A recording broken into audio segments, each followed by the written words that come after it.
कृष्ण कृष्ण कृष्ण हरे हरे, हरे राम राम राम हरे हरे।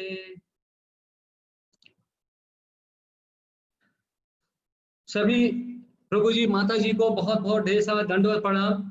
और फिर से सभी को हम धन्यवाद देते हैं कि उन सभी ने अपना अपना बहुमूल्य समय आज फिर से इस सत्र में जुड़ने के लिए लगाया।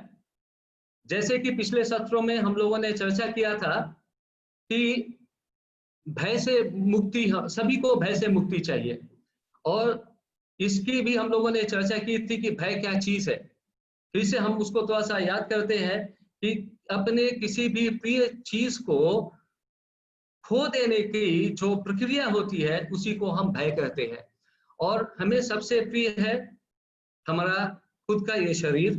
तो इस शरीर को यदि हमें छोड़ना पड़ता है, अर्थात मृत्यु का आलिंगन करना पड़ता है, तो इस मृत्यु के आलिंगन की वजह से जो प्रक्रिया होती है उसको ही हम बोलते हैं महत् भय। और इस महत् भय को परीक्षित महाराज ने किस तरह से भगवान को शरण में, अपने भगवान को सरेंडर करके भगवान अपने को भगवान के शरण में ले जाकर किस तरह से इस भय की उन्होंने अपने उस भय से अपनी रक्षा की थी। परीक्षित महाराज ने किस तरह से भगवान के अद्भुत रूप श्रृंगार का दर्शन किया था। और परीक्षित महाराज के सामने सेम सिचुएशन दो बार आई थी। एक बार जब वो माता के गर्भ में थे, उस समय भी उनको मृत्यु का भय था, और उस मृत्यु के भय से भगवान ने माता के गर्भ में प्रवेश करके उनकी रक्षा की थी। और दूसरी बार फिर से उनको श्राप की वजह से मृत्यु का भय हुआ, और उस मृत्यु के भय से भी भगवान श्री कृष्ण ने उनकी रक्षा की। कैसे रक्षा की? शरीर को बचाकर नहीं, उनको मोक्ष प्रदान करके, उनको इस जन्म मृत्यु जरा व्याधि के चक्र से पूर्ण रूप से मुक्त करके उनको सदा के लिए भय से परीक्षित महाराज को मुक्त कर दिया। अर्थात सेम सिचुएशन दो बार परीक्षित महाराज के पास में आया, और दोनों बार ही परीक्षित महाराज इस तरह से भगवान श्री कृष्ण अपने को भगवान श्री कृष्ण के शरण में जाकर उन्होंने अपने को भय से मुक्ति दिलाई। आज उसी सत्र को कंटिन्यू करके आज हम एक दूसरा एग्जाम्पल लेते हैं, एक दूसरा उदाहरण हम आपके सामने प्रस्तुत करने की कोशिश करते हैं, जिस उदाहरण में अब अर्जुन आ रहे हैं, और अर्जुन और कृष्ण के बीच में एक वार्तालाप होती है, और उस वार्तालाप के अंत में क्या कंक्लूजन निकलता है, क्या निष्कर्ष निकलता है, इस परिप्रेक्ष्य में कि भय से हमें कैसे मुक्ति मिल सकती है, इस सत्र में हम उसकी कृष्णावली चर्चा करने की कोशिश करेंगे। सबसे पहला प्रश्न यह है कि इस संदर्भ में अर्जुन को ही क्यों लिया जाए? प्रभु जी माता जी, अर्जुन को लेना इस संदर्भ में इसलिए आवश्यक पड़ता है क्योंकि अर्जुन ने भगवान श्री कृष्ण के साथ में अपना बहुत ज्यादा समय बिताया, और बहुत ज्यादा समय बिताने की वजह से वो अर्जुन जो है भगवान कृष्ण को बिल्कुल समर्पित थे, और उनके समर्पण की जो भावना है वो भगवान कृष्ण के साथ में रहने की वजह से वो भावना जितनी अच्छी तरह से अर्जुन के मुख से, अर्जुन के प्रति, अर्जुन के लीला से हम समझ सकते हैं, वो शायद और किसी अन्य लीला में ये संभव नहीं है। इसलिए हम लोग अर्जुन के लीला को यहाँ पे समझने की कोशिश करेंगे। यहाँ पे दो सिचुएशन आते हैं, जैसे कि परीक्षित महाराज के साथ में आया था, यहाँ पे भी अर्जुन के साथ में दो सिचुएशन आते हैं, सेम परिस्थिति, लेकिन दो अलग अलग समय पर। पहला, कुरुक्षेत्र के युद्ध के आरंभ में, कुरुक्षेत्र का युद्ध जब शुरू नहीं हुआ था, अर्जुन भगवान श्री कृष्ण अपने सभी सेना के साथ में कुरुक्षेत्र में खड़े थे, और अपोजिट साइड में विपक्ष में कौरवों की सेना खड़ी हुई थी। सभी ने अपने अपने संघ नाद किए, और संघ नाद युद्ध के आरंभ की घोषणा की गई। जब युद्ध के आरंभ की घोषणा हुई, उसी समय अर्जुन को यह लगा कि मैं तो एक बहुत बड़ा धनुर्धर हूं, और चूंकि मैं एक बहुत बड़ा धनुर्धर हूं, इसलिए मेरे लिए यह जरूरी है यह समझना कि शत्रु पे विजय पाने के लिए शत्रु के व्यूह की रचना को देखना, और हमारे विपक्ष में कौन कौन शत्रु है इनके बारे में आकलन करना। तो इस मूड में आकर, इस मैं के मूड में आकर अर्जुन ने भगवान श्री कृष्ण को यह आदेश दिया कि आप एक काम करिए, रथ को युद्ध स्थली के मध्य में ले जाकर स्थापित करिए, और रथ को युद्ध स्थल के मध्य में स्थापित करके मैं ये देखना चाहता हूं कि हमारे विपक्ष में जो सेना है वो कौन है, कौन हमारे विपक्ष में कौन सी सेना खड़ी है और किसके अगेंस्ट में हमें युद्ध करना है। इस मैं के मूड में जब अर्जुन आके भगवान श्री कृष्ण को उन्होंने बोला, भगवान श्री कृष्ण ने कोई भी उनको समझाने की कोशिश नहीं की, और सीधा सीधा एक सारथी का धर्म का पालन करते हुए भगवान श्री कृष्ण अर्जुन के साथ में रथ को युद्ध स्थली के मध्य में स्थापित किए। और जब अर्जुन ने अपने विपक्ष की सेना को देखा, देखते ही उनकी मैं की वजह से उनको बहुत ही घोर मन में ग्लानि आरंभ हो गई। उनकी ग्लानि क्या थी? सभी को ये पता है कि ये हमारे गुरु हैं, ये हमारे मित्र हैं, ये हमारे प्रियजन हैं, जिनके साथ में हमने इतना समय व्यतीत किया है, तो इन सभी को हम कैसे अपने युद्ध में पराजित कर सकते हैं या युद्ध कर सकते हैं और उनका वध कर सकते हैं। और उन्होंने युद्ध करने से मना कर दिया।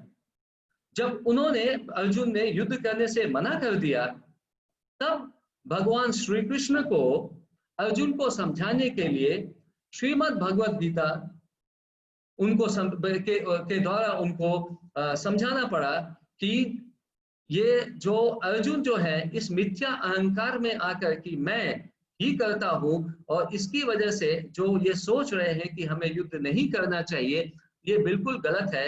और इस भ्रांति को कृष्ण भगवान ने अर्जुन को समझाया कि इसको आप अपने दिमाग से दूर निकाल दीजिए। भगवान श्री कृष्ण को 9 अध्याय लगे अर्जुन को सिर्फ इस बात को समझाने के लिए कि अर्जुन तुम नहीं हो, और ये जितना भी यहाँ पे रचा गया है धर्म के क्षेत्र में, ये सिर्फ और सिर्फ मेरे ही व्यवस्था के कारण हो रहा है, और ये तुम इसको अपना कर्ता मत मानो। 10वें अध्याय के बाद में अर्जुन को ये थोड़ी थोड़ी बात जो है दिमाग में समझ आने लगी, और जब अर्जुन को 10वें अध्याय के बाद में जब ये समझ आई, तो अर्जुन ने एक अद्भुत, एक बहुत ही सुंदर भगवान के प्रति एक प्रार्थना की, जो कि श्रीमद् भगवद गीता के 10वें अध्याय के 12वें श्लोक में है। अर्जुन क्या बोलते हैं? अर्जुन उवाच परम ब्रह्म परम धाम पवित्रम परमं भवान पुरुषं शाश्वतं दैवं दिव्यं आदिदेवं अजं विभुम। अर्थात अर्जुन को इस समय जाकर यह रियलाइजेशन हो गया कि भगवान श्री कृष्ण कौन है। भगवान श्री कृष्ण के पहला क्वालिटी जो अर्जुन बता रहे हैं वो क्या है कि आप परम ब्रह्म है, अर्थात आप बिल्कुल परम सत्य है। दूसरा क्वालिटी क्या बताया? परम धाम, आप ही एक ऐसे धाम है, परम धाम है, जिसके ऊपर आके आपको सब शरणागत कर सकते हैं और आप सबको शरण दे सकते हैं। तीसरा क्वालिटी क्या बताया?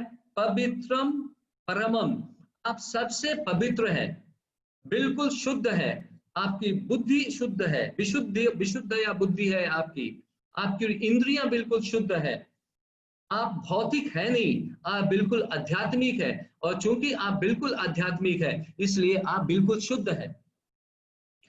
और नेक्स्ट पांचवा क्वालिटी क्या बताया अर्जुन ने, आप शाश्वतम है, चूंकि आप पूर्ण आध्यात्मिक है इसलिए आपका जन्म नहीं होता है, आपकी मृत्यु नहीं होती है, इसलिए आप बिल्कुल पूर्ण आध्यात्मिक है, आप इटर्नल है, और आप दिव्य है, चूंकि आप अगेन आप आदि है, अनादि है, इसलिए आप दिव्य है, आपके पोजीशन में कोई भी चेंज नहीं होता है, जिस तरह से आप यौवन स्थिति में अभी है उसी तरह से यौवन स्थिति में आप कल भी रहेंगे, और जब तक सदियां रहेंगी तब तक आप बिल्कुल इसी स्थिति में रहेंगे, आपकी स्थिति में कोई परिवर्तन नहीं होता है।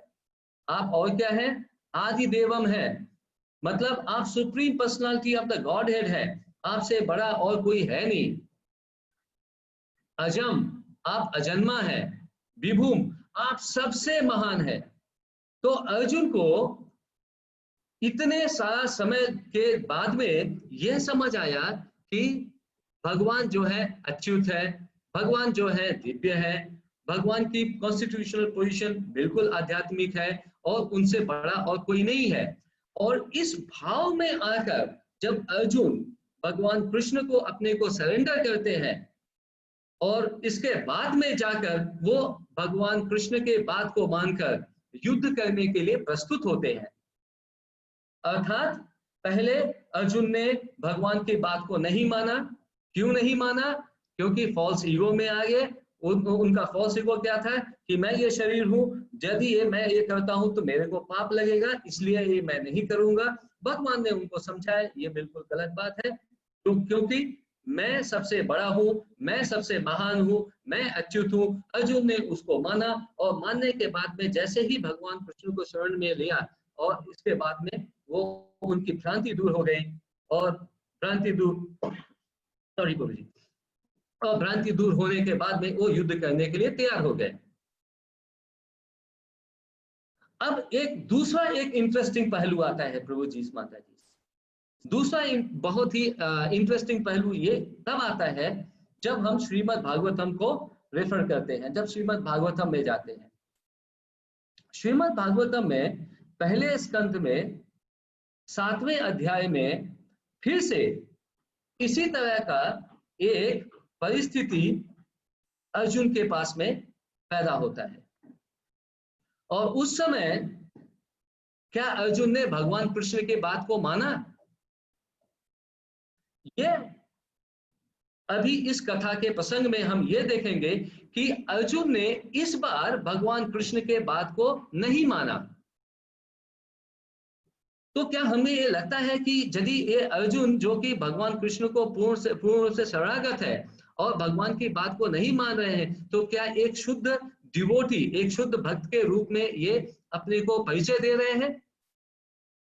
इस प्रश्न का उत्तर हमें पाने के लिए श्रीमद् भागवतम में पहले स्कंद के 7वें अध्याय में हम सभी को वहां पे जाना होगा। स्थिति क्या है इस समय? जैसे कि पहले अर्जुन को प्रॉब्लम हुआ था, कब? जबकि युद्ध आरंभ नहीं हुआ था। अब क्या है? युद्ध खत्म हो गया है। युद्ध खत्म होने की परिस्थिति में जितने भी ढेर सारे योद्धा कौरवों के थे, कई सारे योद्धा पांडवों के खेमे में थे, उनमें से कईयों की मृत्यु हो गई। सभी लोग काफी शोकाकुल थे। धृतराष्ट्र के पुत्र दुर्योधन और भीम के बीच में युद्ध हो चुका था, और भीम के गदा प्रहार से दुर्योधन की हड्डी, रीढ़ की हड्डी टूट गई थी, और वो जमीन पर लेटे हुए थे। और उस समय हमें श्रीमद् भागवतम बताते हैं कि जब वो जमीन पर लेटे हुए थे पीड़ा में, उस समय वो बहुत ही शोकाकुल थे।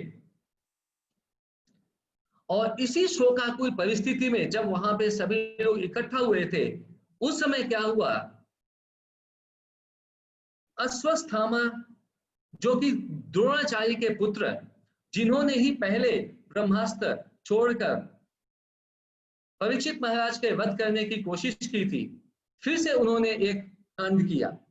और इस बार उन्होंने क्या किया कि जब सब लोग वहां पर दुर्योधन के आसपास में इकट्ठा हुए थे और बहुत शोकाकुल थे, उस समय अश्वत्थामा धीरे से वो वहां से निकल के आए और पांडव के खेमे में गए। पांडव के खेमे में जाकर उन्होंने एक विभत्स कार्य किया।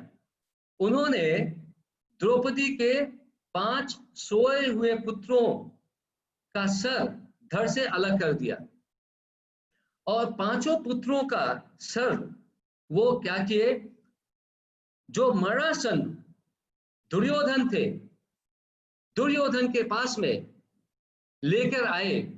इस विचार से लेकर आए कि इस बार तो मैंने ये काम सफलतापूर्वक किया है। कौन सा काम? मैंने ये काम किया है कि जिससे ये हमारे पांडवों के वंश का विनाश करने की एक बार कोशिश की थी, वो नहीं हो पाए, इस बार मैं सफल हुआ। और इस सफलता को देखकर हमारे जो मालिक हैं धृतराष्ट्र, वो बहुत ही आनंदित होंगे। लेकिन धृतराष्ट्र के पास में जब वो मुंड लेके आए तो धृतराष्ट्र बहुत ही नाराज हुए और उन्होंने ये बोला कि इस तरह का दुराचारी कार्य बिल्कुल उचित नहीं है। प्रभु जी, माता जी, इससे हमें यह शिक्षा मिलती है कि जो पावर ऑफ एसोसिएशन होता है वो कितना जरूरी होता है। जब धृतराष्ट्र अपने चारों तरफ ऐसे लोगों से घिरे हुए थे जो उनकी बुद्धि को हर लिया था, जिन्होंने उस समय उनको ये बुद्धि नहीं आई, लेकिन जब वो मरणासन हुए और उनके आसपास में कोई नहीं था, तो उस समय रियलाइजेशन हुआ। और ये रियलाइजेशन हुआ कि इस समय जो इन्होंने कार्य किया है वो बिल्कुल ही उचित नहीं कार्य किया है। और इसके बाद में क्या हुआ? इसके बाद में द्रौपदी अपने खेमे में आई। Sorry, Duryodhan, not Dhritarashtra. दुर्योधन को बहुत ही तकलीफ हुई कि ऐसा कार्य नहीं करना चाहिए था। अब इसके बाद में क्या हुआ कि द्रौपदी अपने वापस खेमे में जब आई और उन्होंने देखा कि उनके 5 पुत्रों का वध हो गया है, उस स्थिति में उनको बड़ा कष्ट हुआ और वो बिल्कुल विलाप करने लगी। उनको अपने पुत्र के वियोग में इतना कष्ट हुआ, वो विलाप करने लगी। और उनके विलाप को देख के अर्जुन को भी बहुत कष्ट हुआ और अर्जुन उनको सांत्वना देने के लिए बोले, हे द्रौपदी, तुम बिल्कुल चिंता मत करो, बिल्कुल शोकाकुल न हो। मैं एक काम करता हूं, मैं इस ब्राह्मण दुष्ट को युद्ध में परास्त करके उसका सर ले आता हूं, अपने गांडीव से उसके सर को काटूंगा और काटकर मैं तुम्हारे सामने ले आऊंगा। जब तुम्हारे सामने आएगा तो पहला काम ये तुम करना कि अपने पुत्रों को हम लोग दाह संस्कार करेंगे। इसके बाद में उस मुंड पे द्रौपदी को आदेश दिए कि उस पे मुंड पे खड़ी हो जाना और खड़े होकर स्नान करना, और स्नान करने के बाद में अपने इस शोक से बाहर आना। यह बोलकर अर्जुन जो है बिल्कुल युद्ध के योद्धा के रूप में फिर से तैयार हुए और तैयार होकर रथ पर आसीन हुए और रथ पर आसीन होकर फिर से भगवान कृष्ण को बोले कि चलिए हम लोग अब चलते हैं और चलकर अश्वत्थामा को हम लोग दंड देते हैं। भगवान ने फिर से उनके आदेश का पालन किया और आदेश का पालन करके रथ पे बैठाकर फिर चल पड़े। अश्वत्थामा ने अर्जुन को बहुत दूर से आते हुए देखा और जब दूर से अश्वत्थामा ने देखा तो वो अपने प्राणों के भय से अपने रथ पर बैठा और भागना शुरू किया।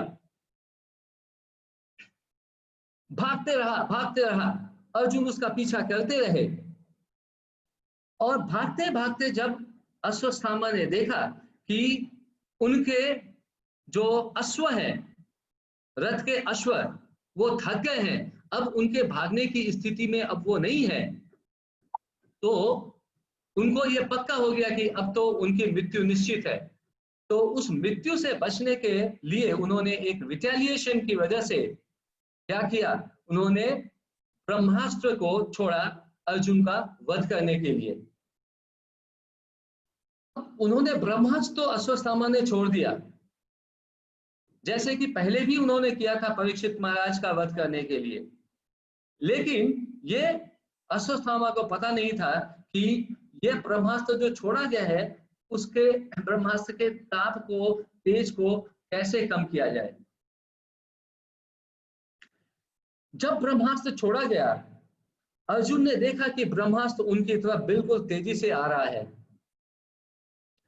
और ब्रह्मास्त्र का तेज इतना इतना प्रचंड था कि अर्जुन को लगा कि आज उनके प्राणों की रक्षा अब नहीं हो सकती है। और जब ये उनको लगा कि अब उनके प्राणों की रक्षा नहीं हो सकती है, तो अल्टीमेटली इस भय से मुक्ति के लिए अर्जुन ने किसकी शरण ली, भगवान श्री कृष्ण की। अर्थात अभी तक अर्जुन को फिर से यह लग रहा था कि मैं बहुत ही बलशाली हूं। भगवान ने अभी तक जो समझाया था, थोड़े से समय के लिए अर्जुन की भ्रांति की वजह से वो भूल गए। इस सिचुएशन की वजह से, अपने पुत्र के वियोग के वजह से, पुत्र के खोने के वियोग की वजह से, द्रौपदी के वियोग की वजह से मोमेंटरली, क्षणिक मात्र समय के लिए अर्जुन ये भूल गए कि भगवान श्री कृष्ण ने उनको क्या समझाया था। फिर उन्होंने ये माना कि मैं योद्धा हूं और चूंकि मैं योद्धा हूं इसलिए मैं अश्वत्थामा को जाकर दंड दूंगा। लेकिन जैसे ही उनको ये लगा कि आज अब फिर से उनके प्राणों की रक्षा नहीं हो पाएगी, तो फिर उनको ये रियलाइजेशन हो गया और उन्होंने भगवान श्री कृष्ण को फिर से सरेंडर किया। और सरेंडर करके भगवान कृष्ण को क्या बोल रहे हैं, फिर से प्रार्थना कर रहे हैं। क्या प्रार्थना कर रहे हैं, बोल रहे हैं, कृष्ण कृष्ण महाबाहो भक्तानाम अभयंकर त्वं एको दह्यमानानां अपवर्गो संस्कृते। भगवान कृष्ण को प्रार्थना मतलब कि भगवान श्री कृष्ण के क्वालिटीज के बारे में, गुण के बारे में ये याद करना कि भगवान कृष्ण के क्या क्या गुण है। तो अर्जुन फिर से प्रार्थना कर रहे हैं भगवान कृष्ण को और एड्रेस करके बोल रहे हैं, कृष्ण आप कौन हैं, कृष्ण कृष्ण, हे कृष्ण, हे कृष्ण आप कौन हैं, आप महाबाहु हैं। मैं समझ रहा था कि मैं महाबाहु हूं, मैं बहुत ही बलशाली हूं, लेकिन मेरी कोई भी शक्ति नहीं है। हे कृष्ण आप महाबाहु हैं, पहला क्वालिटी। दूसरा क्वालिटी, भक्ता नाम अभयंकर, आप जिसको अपना भक्त मान लेते हैं उसको आप पर्सनल प्रोटेक्शन देते हैं, आप उसकी पर्सनली आप उसकी रक्षा करते हैं और जिसकी वजह से वो अभय हो जाता है, उसको कोई भय नहीं होता है। और क्या बोल रहे हैं, आपके जो एनर्जी है, डिफरेंट डिफरेंट एनर्जी है, कौन कौन सी आपकी शक्तियां हैं, आपकी आंतरिक शक्ति, आध्यात्मिक शक्ति, आपकी एक्सटर्नल एनर्जी, भौतिक शक्ति, इन दोनों का ही कोई सीमा, इन दोनों की कोई सीमा नहीं है। और इस भौतिक भौतिक जगत में क्या है, सभी लोग चल रहे हैं, दह्यमाना नाम, सभी लोग इस भौतिक अस्तित्व के इश्यूज की वजह से, एग्जिस्टेंस की वजह से सभी लोग इसमें अग्नि में जल रहे हैं और इस अग्नि से बचाने के लिए सिर्फ एक ही और एक ही भगवान है, वो सिर्फ आप हैं, और आपके अलावा हमें इससे कोई भी रक्षा नहीं कर सकता है। फिर क्या बोल रहे हैं? त्वम् आद्यः पुरुषः साक्षात् ईश्वरः प्रकृतेः परः मायां व्युदस्य चिच्छक्त्या कैवल्ये स्थित आत्मनि।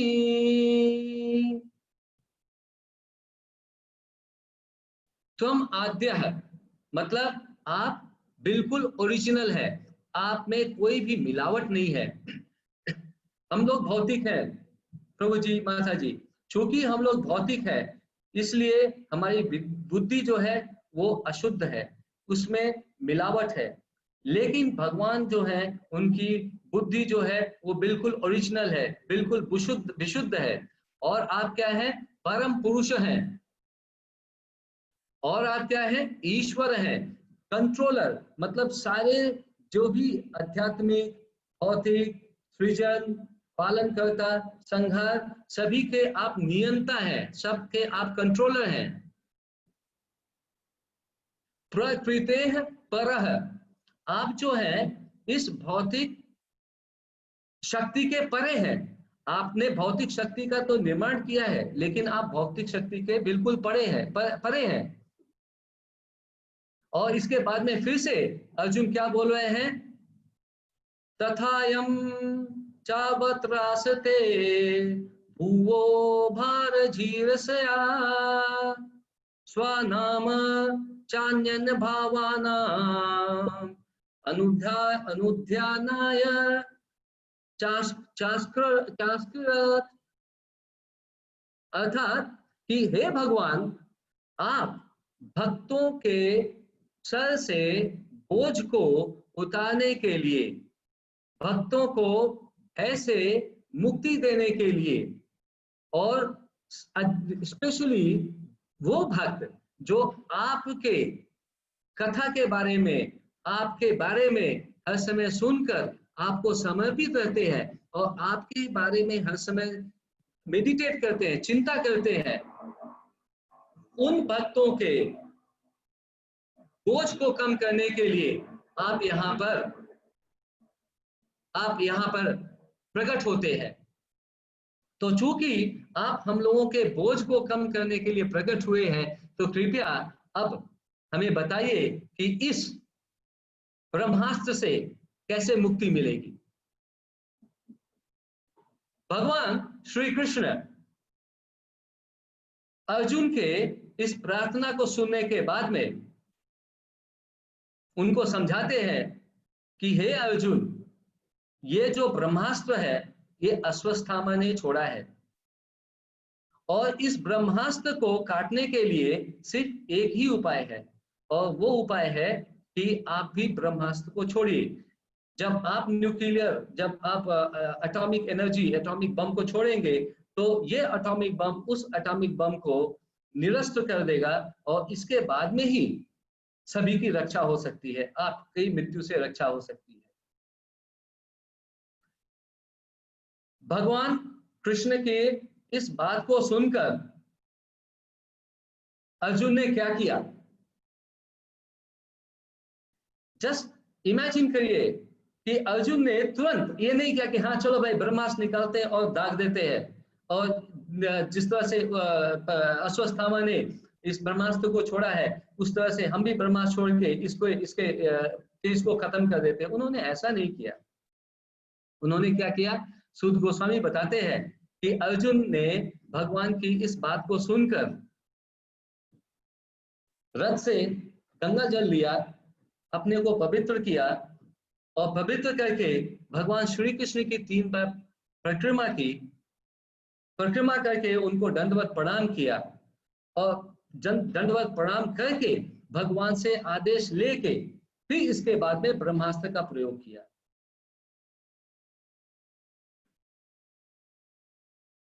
और ब्रह्मास्त्र का प्रयोग करने के बाद में अश्वत्थामा के द्वारा जो फेंका गया था ब्रह्मास्त्र, उसका तेज खत्म हुआ, और तेज खत्म होने के बाद में अश्वत्थामा को पकड़ लिया गया। अश्वत्थामा को पकड़ने के बाद में भगवान श्री कृष्ण, अब बड़ा इंटरेस्टिंग सिचुएशन खड़ा हो जाता है। जब अश्वत्थामा को पकड़ लिया गया तो भगवान श्री कृष्ण ने पकड़ते ही बोला कि हे अर्जुन,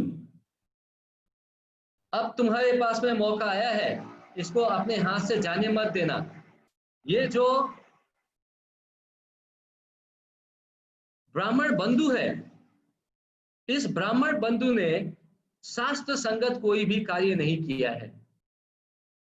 इसने क्या किया है? 5 निरपराध बालकों का सोए हुए अवस्था में वध किया है।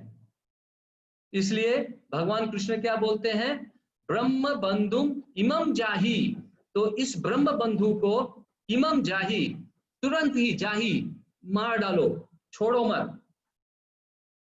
आपका ध्यान पहले महाभारत युद्ध के पहले भी आकर्षित करना चाहता हूं, जहां पे भगवान श्री कृष्ण ने अर्जुन को एग्जैक्टली यही बोला था कि हे अर्जुन, शोक में मत आओ, मारो। भगवान श्री कृष्ण यहाँ पर भी यही बोल रहे हैं और पूरा समझा के बोल रहे हैं कि ब्रह्म बंधु का अर्थ यह होता है कि जो ब्राह्मण के बंधु है, अर्थात ब्राह्मण है कुल से, लेकिन उनकी जो कार्यकलाप है वो ब्राह्मणिकल नहीं है। तो ऐसे ब्राह्मण को ब्राह्मण बंधु बोला जाता है, ब्रह्म बंधु बोला जाता है। तो चूंकि इन्होंने ब्राह्मण के लायक कोई कार्य नहीं किया है, इसलिए पहला कार्य करो, इसको मार दो।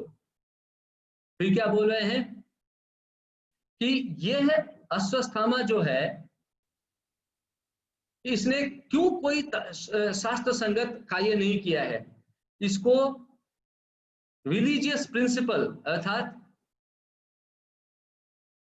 रिलीजियस प्रिंसिपल के दायरे में जो कार्य करना चाहिए, इसने ये कोई भी कार्य नहीं किया है।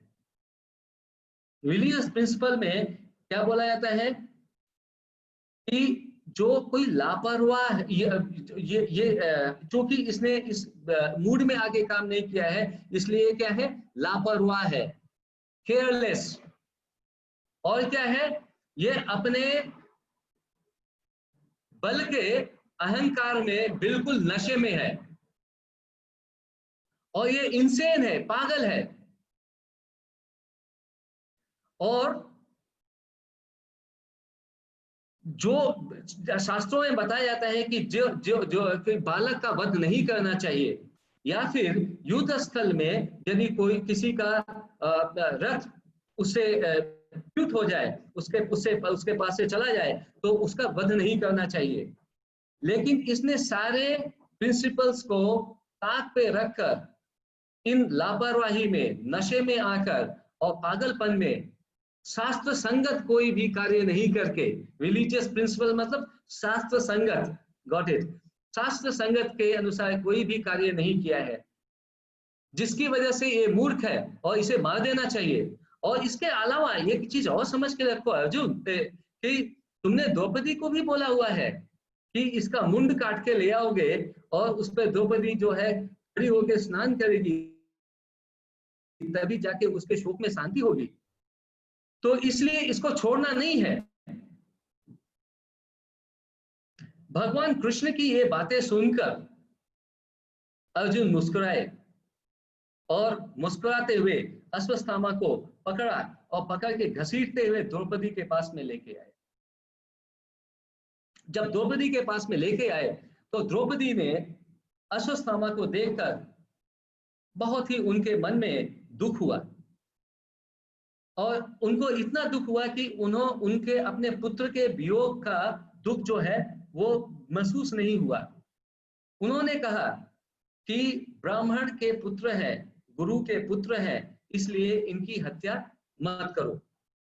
तो द्रौपदी जो बार बार बोल रहे थे कि मैं बहुत ही असंतुष्ट हूं, और अर्जुन ने बोला कि मैं मार के इसका मुंड ले आऊंगा, वही द्रौपदी अपने पुत्र को खोने के बावजूद भी अश्वत्थामा के लिए क्षमा याचना कर रही हैं अर्जुन से।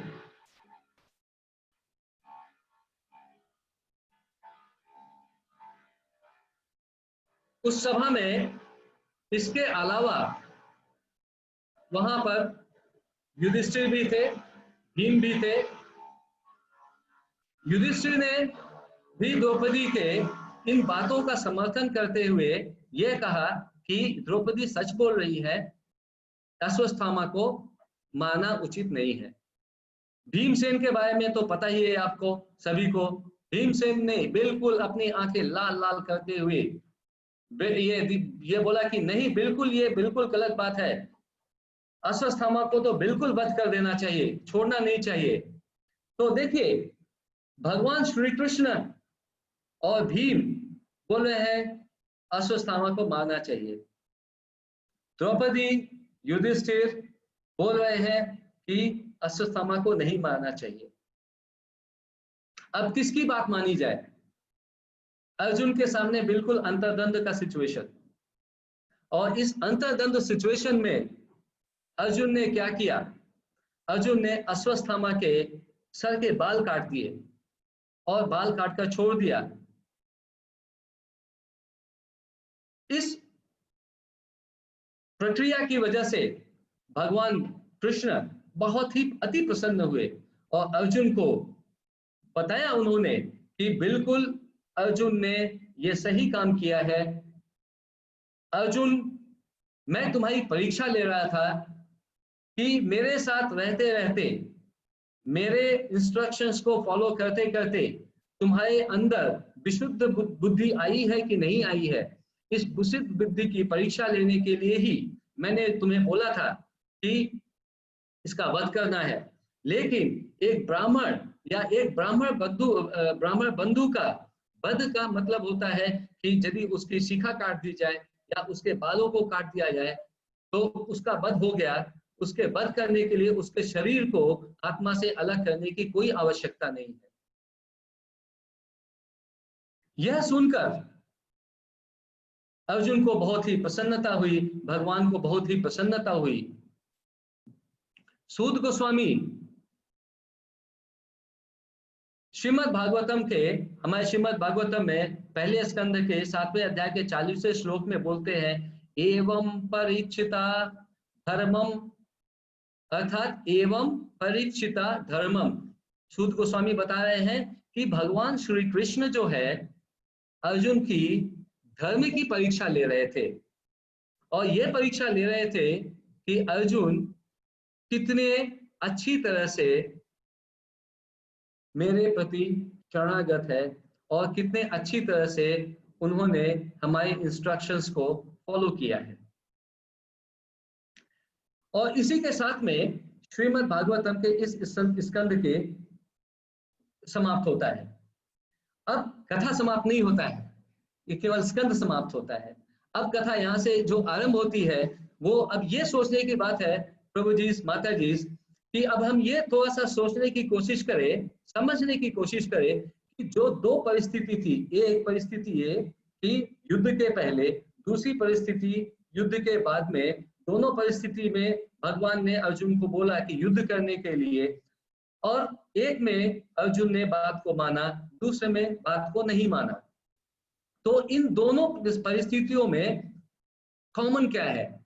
कॉमन मतलब कि दोनों में समानता क्या है? दोनों परिस्थितियों में समानता क्या है? तो जैसा कि अभी तक बताया गया प्रभु जी, माता जी, कि पहली समानता यह है कि दोनों में एक्शंस डिफरेंट है। अर्जुन के द्वारा एक्शंस परफॉर्म डिफरेंट है। एक में अर्जुन ने युद्ध किया, दूसरे में अर्जुन ने युद्ध नहीं किया, दूसरे में उसको नहीं मारा। और इन दोनों परिस्थितियों के समानता में जो ये निकल के आता है कि कोई भी भक्त को भगवान ये चेक करने के लिए परीक्षा जरूर लेते हैं कि ये भक्त मेरे शरण में सिर्फ मुंह से बोलता है या दिल से वो मेरे को शरण में दिल से मेरे के प्रति शरणागत है। यदि परीक्षा नहीं लेना होता तो भगवान श्री कृष्ण अर्जुन को इस सिचुएशन में नहीं डालते। अर्जुन को सीधा सीधा बोल देते, अर्जुन एक काम को, इसको मारो मत, धर्म के अनुसार से इसको माना, केवल इसके बाल को काट दो तो धर्म के अनुसार से इसकी मृत्यु हो गई। लेकिन नहीं। प्रभु जी, माता जी, ये परिस्थिति हम लोग के साथ में सदा आती रहती है। हम लोगों के साथ में अलग अलग परिस्थितियों का हम लोगों को सामना करना पड़ता है, और इन अलग अलग परिस्थितियों को यदि हम ये कृष्ण की कृपा मान ले और ये मान ले कि ये भगवान श्री कृष्ण के द्वारा मेरी परीक्षा ली जा रही है कि मैं भगवान कृष्ण को प्रेम से समर्पित हूं कि नहीं हूं, और यदि उस विकट परिस्थिति को भगवान कृष्ण की कृपा से यदि हम पार कर सकते हैं, तो इसका मतलब यह है कि हम अपने भक्ति मार्ग पे जो चलने की कोशिश कर रहे हैं वो बिल्कुल सही पथ पर चल रहे हैं। तो पहला, जैसे कि अर्जुन ने भगवान कृष्ण को शरणागत करके भक्ति मार्ग को फॉलो करके एक बार युद्ध किया और दूसरी बार युद्ध नहीं किया, लेकिन दोनों बार ही अर्जुन सही थे। क्यों? क्योंकि वो भगवान के प्रति शरणागत थे, भगवान के प्रति उनकी विशुद्ध बुद्धि थी। दूसरा चीज क्या निकलता है, दोनों सिचुएशन में देखें तो अर्जुन को अहंकार हो गया था। अर्जुन को क्या अहंकार हो गया था कि मैं बड़ा योद्धा हूं, और इसी अहंकार की वजह से अर्जुन पहले युद्ध करने से मना किए, बाद में युद्ध किए, और दूसरे परिस्थिति में भगवान ने बोला और उनकी बात को उन्होंने नहीं माना। क्यों? उनको इसी मिथ्या अहंकार की वजह से मोमेंटली ये भूल गया कि मैं धनुर्धर हूं, और इसी मोमेंटरी भूलने की वजह से ही अर्जुन को ये प्रॉब्लम आई, ये दिक्कत का सामना करना पड़ा कि उनको इतना शोक हुआ, उनको इतना भय हुआ। इसमें दूसरा पहलू ये भी आता है प्रभु जी, माता जी, कि चाहे भक्त जितने भी बड़े हो, अर्जुन छोटे मोटे भक्त नहीं है। अर्जुन ने अपना बहुत सारा समय भगवान कृष्ण के साथ में बिताया। अर्जुन बहुत बड़े भक्त है, और अर्जुन जैसे बड़े भक्त भी यदि ये महसूस करते हैं कि मैं हूं, मिथ्या अहंकार में आते हैं, तो हम लोग बिल्कुल आएंगे। हम लोगों को आना निश्चित है।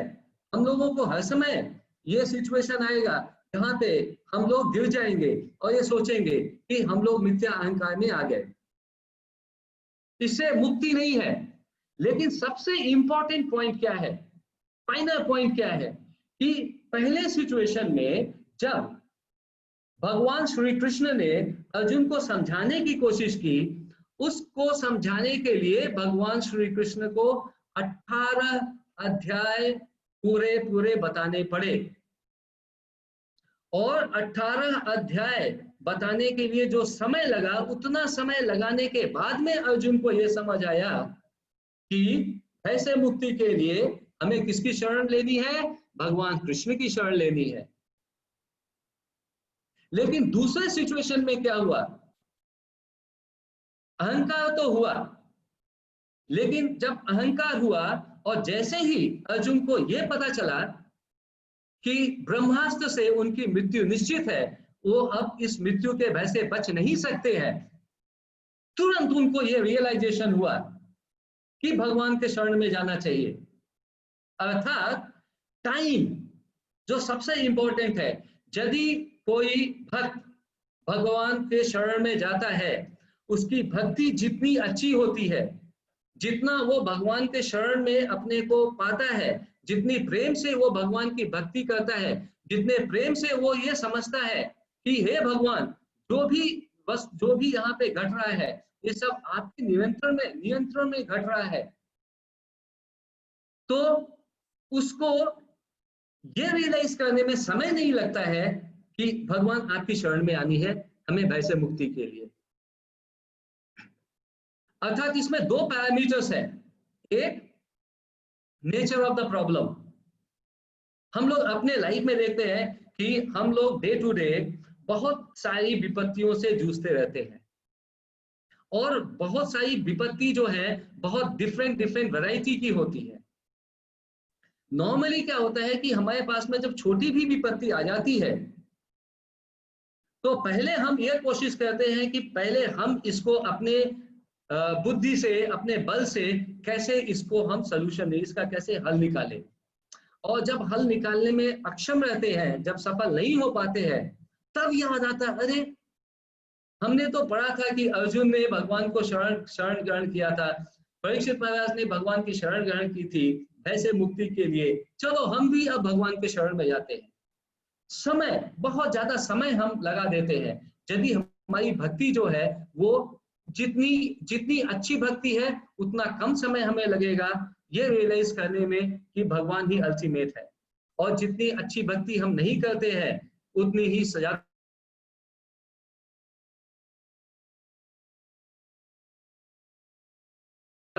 दावा नल में जी रहे हैं तो इससे मुक्ति नहीं है। प्रभु जी हमारे और भगवान में डिफरेंस क्या है?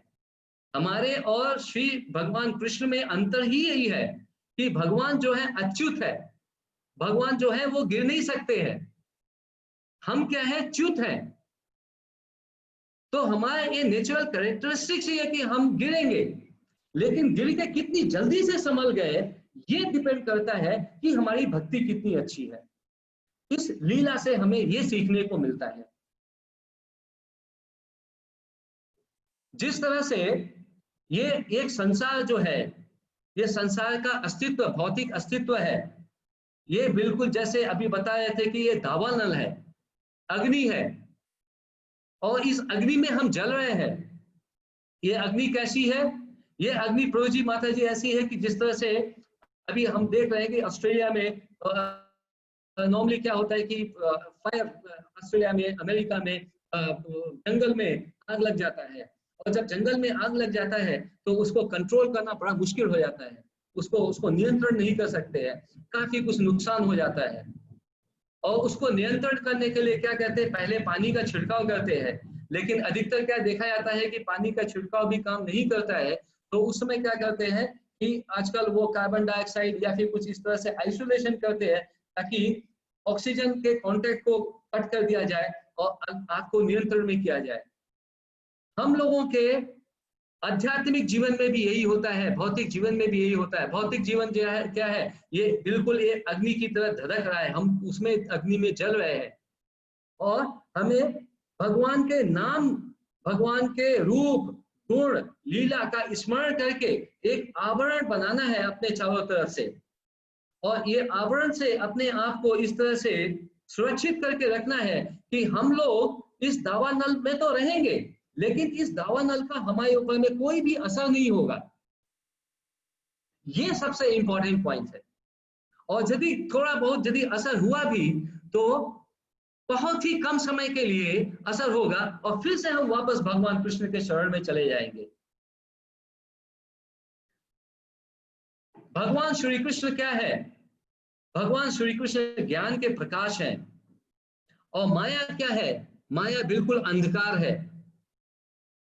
जब भगवान कृष्ण को हम सरेंडर करेंगे तो उनके ज्ञान के प्रकाश से ही हमारी माया रूपी अंधकार जो है वो दूर हो सकती है, जैसे कि अर्जुन के केस में दूर हुआ, जैसे कि परीक्षित महाराज के केस में दूर हुआ। जब तक हम भगवान के शरण को ग्रहण नहीं करते हैं तब तक ये संभव ही नहीं है। प्रभु जी माता जी, हम लोग सभी लोग देखते होंगे आजकल भौतिक जीवन में जिसके पास में पैसा है और जिसको ये लगता है कि उसके प्राणों का थोड़ा भय है, तो क्या करता है, अपने साथ में बाउंसर्स रखता है। बाउंसर का काम क्या है? एक शील्ड बना के रखना, शील्ड बना के रखना ताकि मालिक की रक्षा कर सके। लेकिन सबसे इंटरेस्टिंग सिचुएशन तब होता है यदि कोई इस तरह की स्थिति प्रकट होती है, और जब जैसे मान लीजिए कोई गोलीबारी चल रहा है, तो उस गोलीबारी में देखते हैं कि बाउंसर जो है, जो सेवा कर्मी है, उसकी खुद ही मृत्यु हो जाती है।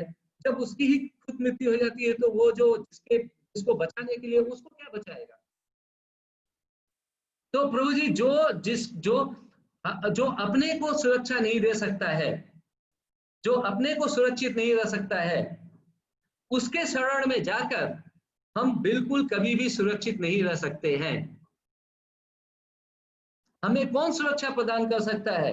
हमें वही सुरक्षा प्रदान कर सकता है जैसा कि अर्जुन बता रहे हैं, जैसा कि परीक्षित महाराज बता रहे हैं कि भगवान अच्युत है, भगवान सुप्रीम है, भगवान अजन्मा है, भगवान इटर्नल है, भगवान परम पुरुष है, भगवान भय को भयभीत करने वाले हैं, भगवान मृत्यु के कंट्रोलर हैं, भगवान ये तीनों भौतिक शक्तियां हैं उसके कंट्रोलर हैं। तो जो सभी चीज को कंट्रोल करता है, उसी के कंट्रोल, उसी के उस कंट्रोलर के, उस नियंत्रक के, नियंत्रणकर्ता के को जब हम शरण ग्रहण करते हैं तभी हमारी रक्षा हो सकती है और तभी हम भय से मुक्त हो सकते हैं। और ये कैसे संभव है? सूत गोस्वामी इसी अध्याय में 7वें श्लोक में बताते हैं, यस्याम वै सूर्यमाणायाम कृष्णे परम पुरुषे भक्तिर उत्पद्यते मोह भयापहा। जब हम सिर्फ और सिर्फ भगवान के नाम को सुनते हैं, भगवान की कथा को सुनते हैं, भगवान के रूप गुण लीला के बारे में जब चर्चा करते हैं, सिर्फ सुनने का काम और कुछ भी नहीं करना है, कोई भी यज्ञ नहीं करना है, कोई भी धर्म का स्थापना करने के लिए नहीं जाना है, कुछ भी पैसा नहीं खर्च करना है, सिर्फ क्या करना है? भगवान का नाम मुंह से लेना है और सुनना है। हरे कृष्णा कृष्णा कृष्णा हरे हरे, हरे राम राम राम हरे हरे। ये जब हम मुंह से बोलेंगे और कानों से सुनेंगे तो क्या होता है? उस समय भक्ति की बीज की उत्पत्ति होती है और उस भक्ति के बीज की उत्पत्ति की वजह से ही हमारा मोह, हमारा भय, सब कुछ क्या होता है? बिल्कुल जैसे आग में सब जलकर भस्म हो जाता है, उसी तरह से सब कुछ, मेरा भय जो है वो जलकर भस्म हो जाएगा। आई होप प्रभु जी, माता जी, हमारे साथ में आप लोग सभी लोग इसको कनेक्ट कर पाए। सभी लोगों को ये थोड़ा सा हम लोग सभी लोग कोशिश कर रहे हैं ये समझने के लिए कि भगवान को शरण में हम जब लेते हैं तभी हमें भय से मुक्ति होती है। इसको धारण करते हुए कथा का विराम करते हैं। आप सभी लोगों का बहुत बहुत धन्यवाद करते हैं। राधा नील माधव और श्रील गुरुदेव के चरणों पर प्रार्थना करते हैं कि हम सभी भक्तों को भगवान आशीर्वाद दे ताकि हम सभी लोग भय से मुक्त हो जाए, मुक्त होकर उनकी शरण ग्रहण करें। हरे कृष्णा हरे कृष्णा। हरे कृष्णा प्रभु जी। रविकेश सिंह हमसे जुड़े हुए हैं, उनका एक प्रश्न है। हाँ जी प्रभु जी। प्रश्न है कि this will not be a selfishness that when I am in trouble then we go to the god. If a devotee is in full time devotion for worship, and if a person who undergone in trouble and then go to God, how the God compare both the devotees? ये उनका प्रश्न है रविकेश सिंह जी का। तो जी बहुत बहुत धन्यवाद। तो इशू है जैसे कि प्रश्न में बता रहे हैं कि this will not be a selfishness that when I am in trouble then we go to the God। अर्थात प्रश्न यदि हम समझे तो ये कहने का तात्पर्य है कि जब हमें कोई दिक्कत आ रही है तभी हम यदि भगवान के पास में जाते हैं तो ये क्या स्वार्थ नहीं है हमारा? यस। तो जी हम लोग जैसे कि कथा में चर्चा कर रहे हैं कि हमें हर समय भगवान के शरण को ग्रहण करना है, इसलिए सिचुएशन को देख के शरण नहीं ग्रहण करना है कि हमारे ऊपर विपत्ति आए तो शरण ग्रहण करें, लेकिन विपत्ति नहीं आए तो हम शरण ग्रहण नहीं करें। लेकिन ये आइडियल सिचुएशन है। दिक्कत ये है क्योंकि हम भौतिक लाइफ में है, भौतिक जिंदगी में है और चूंकि हम अच्युत है इसलिए हम गिर जाते हैं। और जब हम गिर जाते हैं तो एक सेकंड के लिए हम ये भूल जाते हैं कि हम जो है हम नहीं है, हम जो है हमारा काम है भगवान को शरण करना, और उस समय हम ये महसूस करते हैं कि हम ही करता है, और जब हम इस फीलिंग में आ जाते हैं हम ही करता है, तब हम भगवान का शरण लेना भूल जाते हैं। लेकिन भगवान इतने दयालु है कि भगवान के जो शुद्ध भक्त है, भगवान कभी भी ये नहीं चाहते हैं कि मेरा शुद्ध भक्त जो है किसी कारण के वश ये मेरी भक्ति को छोड़े। इसलिए भगवान जो है ऐसा सिचुएशन क्रिएट करते हैं, जो सिचुएशन हमें लगता है कि ये प्रॉब्लम का सिचुएशन है, और उस प्रॉब्लम के सिचुएशन में भगवान ये याद दिलाना चाहते हैं कि अभी तक तो तुम शरण में नहीं आए थे, लेकिन अब जब तुम्हारे पास में सिचुएशन ऐसा आ गया है जहां पे तुम कंट्रोल अपने आप को नहीं कर सकते हो, then you must come and surrender to me. So प्रभु, I may be selfish, yes, because we live into the material world, so I am selfish and we are selfish, that is why we are here. But out of the selfishness, even then when we approach Krishna for his protection, that is what is the moot point.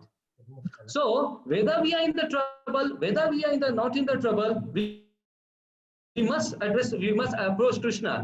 But if we are in the trouble, then definitely we must go to Krishna, because this is the Krishna's reminder that you have forgot me. Arjun forgot, Arjun को भूल गया था, परीक्षित महाराज को तो नहीं पता था, लेकिन अर्जुन को तो भूल गया था, परीक्षित महाराज को ही भूल गया था। सेकंड एपिसोड में उनको भी लगा था कि मैं मालिक हूँ, अर्जुन को दोनों बार लगा कि मैं मालिक हूँ। तो भगवान को अपना डंडा देने का एक अपना तरीका है, भगवान ने डंडा दिया और डंडा देके याद दिलाया कि although you are selfish, but you come and surrender to me. Oh Prabhuji, I could answer.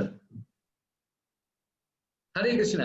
Krishna, हरे कृष्णा प्रभु जी। दंडवत प्रणाम प्रभु जी, बहुत सुंदर आपने वो बाउंसर का बहुत अच्छा लगा। बहुत सुंदर, अच्छा उदाहरण है। अभी भी आपने जवाब अच्छा सुंदर समझा है कि भाई अल्टीमेट हम भगवान के इच्छा को शरणागत होना वॉलंटरीली वो इम्पोर्टेंट है। लेकिन अगर भगवान फिर भी दयालु है कि अगर आप वॉलंटरी नहीं हो रहे, तो आपने कहा कि वो उनका डंडा वापरते हैं और उनके पास लेके जाने के लिए हमको प्रयत्न करते रहते हैं। जी प्रभु जी, बहुत सुंदर। जिस तरह हम स्कूल में जाते थे, अभी तो समय बदल है, लेकिन हमको टीचर हमको कभी मारते थे वो जमाने में, हमको भी अच्छा लगता था। वही टीचर हमको अच्छा लगता है, वही टीचर जब रिटायर हुए तो हम हमारे आंख में से पानी आ गया था। तो उस तरह भगवान का जीवों का संबंध है। बहुत सुंदर प्रभु जी। तो यहाँ पे हम समाप्त करते हैं अभी शाम का संध्या सत्र, और कल हमारे साथ जुड़ जाएंगे ऋषिकेश प्रभु शायद गुड़गांव से, और हम शाम को 6 बजे वापिस सब लोग मिलेंगे। बहुत धन्यवाद प्रभु जी, धन्यवाद। हरे कृष्णा प्रभु जी, हरे कृष्णा, धन्यवाद, आपका बहुत बहुत धन्यवाद प्रभु जी। हरे कृष्णा।